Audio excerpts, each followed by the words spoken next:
বন্ধুরা আজকে আমরা শিখব ফ্রিজের টাইমার মাল্টিমিটারের সাহায্যে কীভাবে চেক করতে হয় বা কীভাবে চালাতে হয়, কীভাবে হিটার কালেকশন, কীভাবে কম্প্রেসার কালেকশন কালেকশন পায়, এটা আমরা শিখব।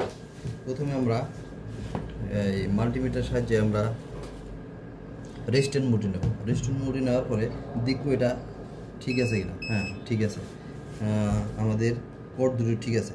আমরা যদি এটাকে চালাতে চাই তাহলে 1 নম্বর পিন এবং 3 নম্বর পিন, এই দুটো 2 পিন দিয়ে লাইন দিলেই এটা চলবে। এবং চললে এখানে একটা মোটরের মতো আছে, এটা ঘুরবে, ঘোরার থাকবো। এক সময় ঘুরতে ঘুরতে মানে হিটারে লাইন পাবো, এবং আবার হিটারে কিছু সময় থাকার পরে 10 মিনিট বা 15 মিনিট থাকার পরে আবার কম্প্রেসারে লাইন দিব। এবং আমরা এটা এখন দেখব, চেক করব। হ্যাঁ, আমরা প্রথমে দেখব যে কম্প্রেসারের লাইনটা আমরা দেখব।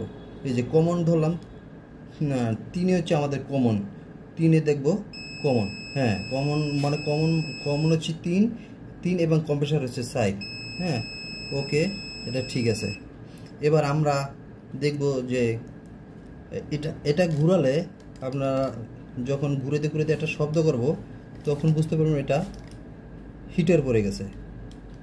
এই একটা শব্দ হয়ে গেছে, এই দেখেন, এবার এই হিটারে পড়ছে। হ্যাঁ, এভাবেই চেক করা যায়, সব কিছু এভাবে চেক করা যায়। আবার দেখা যাচ্ছে আবার একটু ঘুরানি দিলে এই যে আবার কম্প্রেসারে গেছে গা, লাইনটা কম্প্রেসারে গেছে গা।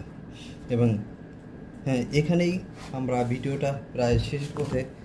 শেষ করার আগে আমার ভিডিওটা যদি ভালো লেগে থাকে তাহলে লাইক, কমেন্ট করবেন, এবং নিত্য নতুন ভিডিও পেতে সাবস্ক্রাইব করবেন। এবং আমার যদি কমেন্ট করেন তাহলে আমার জন্য একটু ভিডিওটা করতে আমার জন্য একটু উৎসাহিত হয়, আমার ভালো লাগে ভিডিও করতে। এটাই আমার শেষ কথা। বন্ধুরা, আজকের মতো এখানে ভালো থাকবেন, বিদায়।